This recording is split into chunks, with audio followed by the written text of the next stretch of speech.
皆さん、また来てくださってありがとうございます。ということで、こちらはニューヨーク木曜日の朝でございます。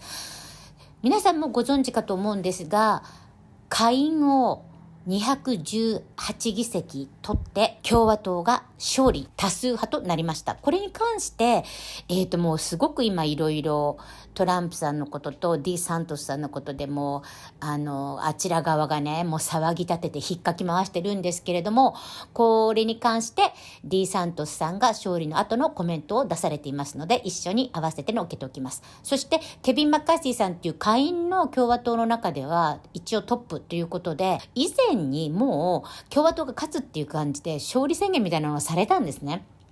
でその後にグダグダになったんで、訳したんですけど上げてなかったものを、これ勝利確実になりましたので上げてみます。見てください、どうぞ。 Watch this. Hey, people just need to chill out a little bit on some of this stuff. I mean, seriously, we just ran an election.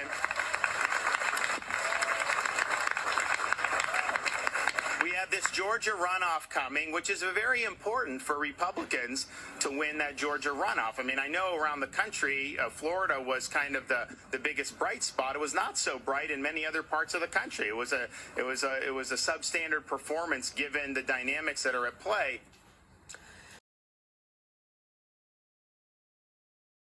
Thank you all very much. I know it's a late night, but first I want to start by thanking every single candidate and their families for running.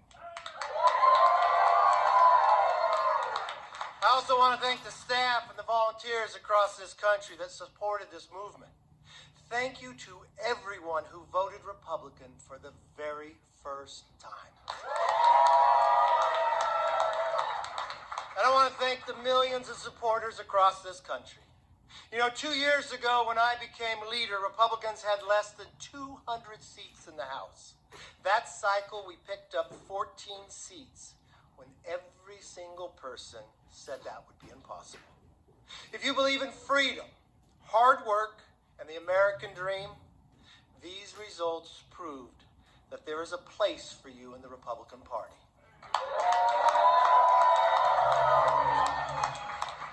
Now tonight, we built upon those gains 2 years ago, and it is clear that we are going to take the House back.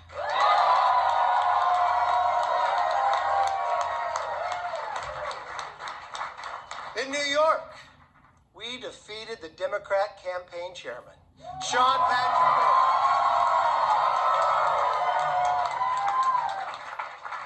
Patrick Maloney, which will be the first time in over 40 years the DCCC chair lost his re-election. Not only that, but on Long Island, Anthony Diaz-Pasito won a seat that Joe Biden carried by 17 points. Now let me tell you, you're out late. But when you wake up tomorrow, we will be in the majority and Nancy Pelosi will be in the minority. The American people are ready for a majority that will offer a new direction, that will put America back on track. Republicans are ready to deliver it. It's a new direction towards an economy that is strong, where you can fill up your tank, feed your family, where your paychecks grow and not shrink. A new direction towards a nation that is safe, where communities are protected, law enforcement is respected, and criminals are prosecuted. A new direction towards a future that's built on freedom, where children come first and are taught to dream big. And a new direction towards a government that is accountable, where government works for you instead of against you. Republicans will work with anyone who's willing to join us to deliver this new direction that Americans have demanded. But there's no time to waste. Our work begins now. Let's get America back on track. Thank you, God bless, and good night.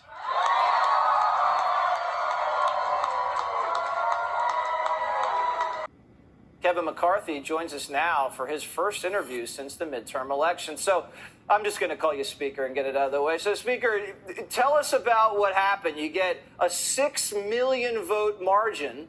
No one predicted that, but the House pickups aren't as big as people thought.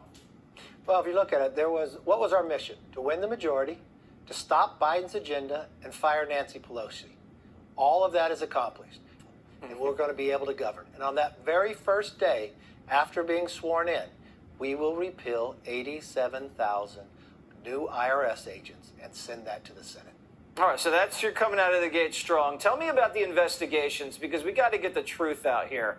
This stuff with Biden and China and Ukraine, the banking records, the Treasury wire reports, we got to understand what's going on here, because that's a threat to democracy. People have to know about that.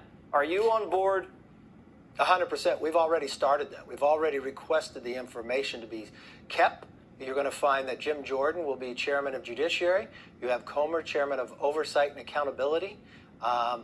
We have a responsibility in the House to hold a government to be accountable. That means with your tax dollars. That means what's going on. Why don't we know where the origins of COVID began?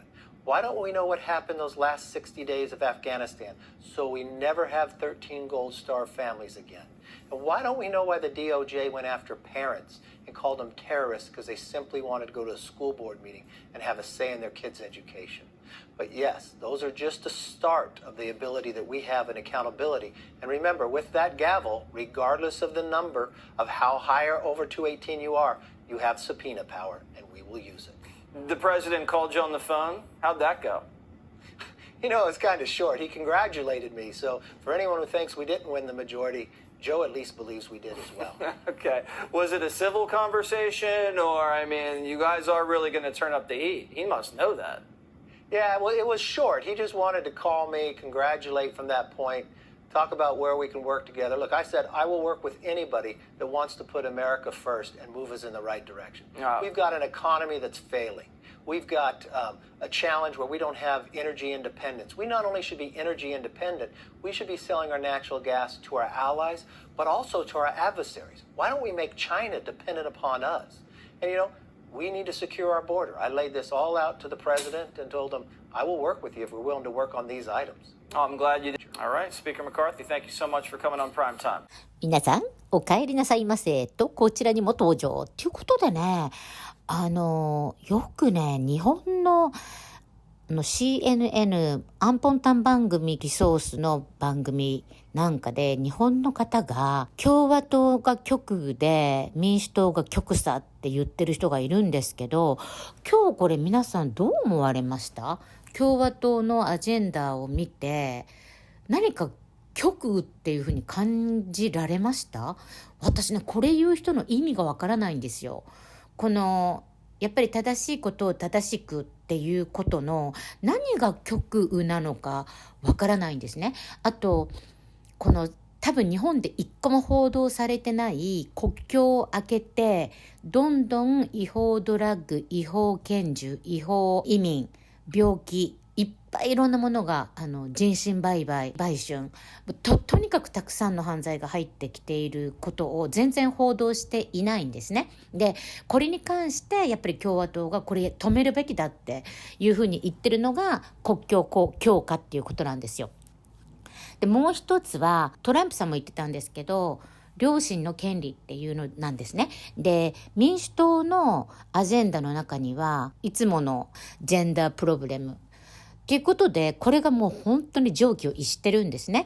例えば女性の大会に男性の体をした人が出てきたりとか、こういうことがすごく多くあって、で、最近では中学とか高校とかの学校の共学の、おトイレをジェンダーレスにして、それでスカートを履いた男の子が14歳の女の子っていうことで、その民主党のアジェンダにお伺いを気を使った学校がその男の子を処罰しないで転校だけさせたということで、その男の子はまた同じことをしたんですね。スカートを履いて、僕は女の子だって言ってトイレに入ってということで、もうすごく親御さんが怒ったんですよ。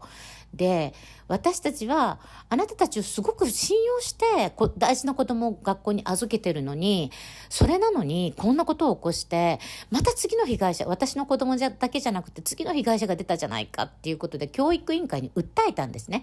その時に教育委員会が何をしたかっていうと、この怒ったお父さんを警察に捕まえさせて、バイデン大統領に手紙を書いて、バイデン大統領が愛国法っていう全然これと全く関係ないものを使って FBI にこのお父さんをテロリスト認定して追いかけ回してハラスメントを続けたんですね。このことをやっぱり共和党はこれおかしいっていうことで、本当は FBI もバイデン大統領も我々の税金で我々のために働く人なんですね。それを愛国法っていうものをめちゃくちゃ自分たちのために使った、言うことを聞けと、我々のアジェンダに反対するんだったらばお前をテロリスト認定してやるぞっていうことで追いかけましたっていうことなんですね。で、この愛国法っていうことなんですけど、この愛国法って何かっていうと、9/11 でテロリストアタックが起きましたよね。その翌月にこういうテロリストアタックが起こらないように、国民が同じ目に遭わないようにっていうことでこの法律を作ったんです。もし怪しい動きをするテロリストが見つかったらすぐにこれを FBI が調査するっていう法律なんですね。これ全くもって職権乱用で自分のために使っているんですよ。これを本当にもうたくさんの親たちは許せないって怒っているんですね。これがあってやっぱりバージニアの民主党が全部共和党に変わったっていう、こういうバックグラウンドがあるっていうことだけご説明して、今日はビデオを終わりたいと思います。また見てくださってありがとうございました。